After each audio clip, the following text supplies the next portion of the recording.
अस्सलाम वालेकुम। मेरा नाम है डॉक्टर उज़्मा अब्बास और आज की वीडियो में हम डिस्कस करेंगे फीटल मूवमेंट यानी कि हमल के दौरान बच्चे की हरकत। बच्चे की हरकत एक हामला औरत को कब कब महसूस होती है, कौन से महीने में महसूस होती है और अगर ये ना महसूस हो तो उस सूरत हाल में हमें क्या करना चाहिए। तो आज की वीडियो में हम ये सारी चीज़ें डिस्कस करेंगे।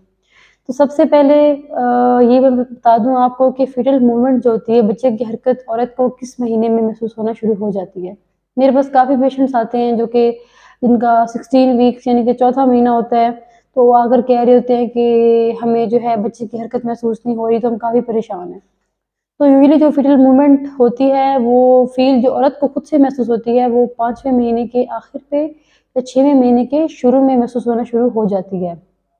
तो हम कह सकते हैं कि 20 टू 24 वीक्स पे हर औरत को जो बच्चे की हरकत है वो महसूस होने लग जाती है। अब क्योंकि उस टाइम पे जो बच्चे का जो साइज़ होता है, वो फीटल जो साइज़ होता है वो काफ़ी कम होता है, तो उस लिहाज से जो मूवमेंट होती है वो थोड़ी-सी कम फ़ील होती है। तो इसमें परेशानी की कोई ज़रूरत नहीं है। ये patient to patient, person to person vary करता है। कुछ पेशेंट्स को ज़्यादा हरकत महसूस हो सकती है, कुछ को कम भी हो सकती है, लेकिन यूजुअली जो है 20 टू 24 वीक्स पे यानी 5वें महीने के आखिर पे या 6वें महीने के स्टार्ट में या दरमियान में हरकत महसूस होना हर हामला औरत को शुरू हो जाती है। उसमें तो ये आपने जो है ख्याल रखना है कि अगर आपको 5वें महीने के शुरू में मूवमेंट स्टार्ट फील नहीं हो रही, तो आपने इस बात से परेशान नहीं होना। इसके अलावा अब जैसे-जैसे फीटल साइज़ बढ़ता जाता है, 7वां महीना, 8वां महीना, 9वां महीना, ऐसे बेबी का साइज़ भी बढ़ता है, तो बच्चे की मूवमेंट जो है वो ज़्यादा होना शुरू हो जाती है। लेकिन जब 9वें महीने का दरमियान होता है या आखिर होता है, जब बेबी का जो हेड होता है वो पेल्विक बोन के अंदर फिक्स हो जाता है, तो उस सूरत में थोड़ी-सी मूवमेंट आखिरी यानी टर्म पे आके आपको मूवमेंट बेबी की कम फील हो सकती है। तो अक्सर पेशेंट जब टर्म पे होते हैं तो वो आकर बता रहे होते हैं कि हमें जो है मूवमेंट जितनी नॉर्मली होती है वो महसूस नहीं हो रही। तो इस सूरत हाल में वो काफ़ी परेशान हो जाते हैं, लेकिन तो हमें उनको रीअश्योर करते हैं कि टर्म पे अगर आपका स्कैन नॉर्मल आ रहा है तो टर्म पे वैसे थोड़ी-सी मूवमेंट जो है वो कम हो जाती है। अब हम डिस्कस करते हैं ऐसे पेशेंट्स जिनको fetal movement let's suppose 7 month पे जो है उनको कम महसूस होना शुरू हो गई है। अक्सर पेशेंट तो ये चीज़ नोटिस ही नहीं करते।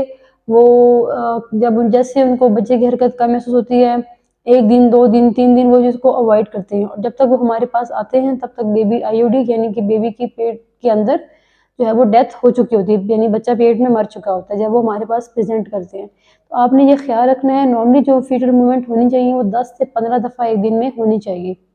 तो अगर आपको नॉर्मली इतनी मूवमेंट 10 से 15 दफ़ा हो रही है, लेकिन अब ऑल ऑफ अ सडन अचानक जो है आपको मूवमेंट कम महसूस होना शुरू हो गई है, लेट्स सपोज 4 दफ़ा 5 दफ़ा, तो इस सूरत हाल में आपको थोड़ी-सी परेशानी की जो है वो ज़रूरत है और आप फ़ौरन जो है अपने जो भी आपके गायनेकोलॉजिस्ट हैं उसके पास जाएँ। तो जब आप अपने गायनेकोलॉजिस्ट के पास जाएँगे तो वो क्या-क्या चीज़ें देखेगा या क्या-क्या जो है वो स्टेप्स फ़ॉलो करेगा बच्चे की सेहत देखने के लिए कि क्या बच्चा ठीक है कि नहीं। तो सबसे पहले तो वो आपकी कंप्लीट हिस्ट्री लेगा, उसके बाद वो आपका स्कैन करेगा। स्कैन पे हमें बच्चे की जो है वो फीटल हार्ट्स जो हैं वो हमें नज़र आ जाएँगे कि जो बच्चा है, बच्चे के दिल की धड़कन ठीक है। इसके बाद हम करते हैं सीटीजी। जिस तरह एक नॉर्मल इंसान के दिल की पट्टी जिसे हम ईसीजी कहते हैं होती है, इसी तरह बच्चे की भी सीटीजी कहते हैं। तो उसके ज़रिए हम बच्चे की जो है वो दिल की जो भी धड़कन होती है उसको हम मॉनिटर कर सकते हैं। तो वो एक प्रोब होता है, उसके ज़रिए हम fetal movement, fetal cardiac activity जो है वो हम सारा कुछ उससे मेज़र कर लेते हैं, देख लेते हैं। अगर वो आपकी सीटीजी अच्छी आ रही है तो उससे हमें अंदाज़ा हो जाएगा कि बच्चा जो है वो ठीक है। इसके अलावा हम बायोफिज़िकल प्रोफाइल होती है जिसमें हमें फीटल बॉडी मूवमेंट, उनकी फ्लेक्शन, एक्सटेंशन, उसकी टोन, वो सारा कुछ हम देखते हुए बायोफिजिकल प्रोफाइल परफॉर्म कर सकते हैं। ये भी एक टेस्ट होता है, तो उसके ज़रिए भी हमें जो है वो आइडिया हो जाता है। तो अगर आपका अल्ट्रासाउंड, आपका ब्लड प्रेशर ठीक आ रहा है, इसके अलावा अल्ट्रासाउंड में बच्चे का पानी पूरा आ रहा है। मैं आपको ये बताते चलूँ यहाँ पे कि जब बच्चे का लाइकर कम हो जाए, यानी बच्चे का पानी किसी भी वजह से कम हो जाए, चाहे वो उसके बीपी हाई होने की वजह से है या कोई भी और अंडरलाइंग पैथोलॉजी है, तो उस सूरत हाल में भी जो बच्चे की हरकत है वो कम होना शुरू हो जाती है।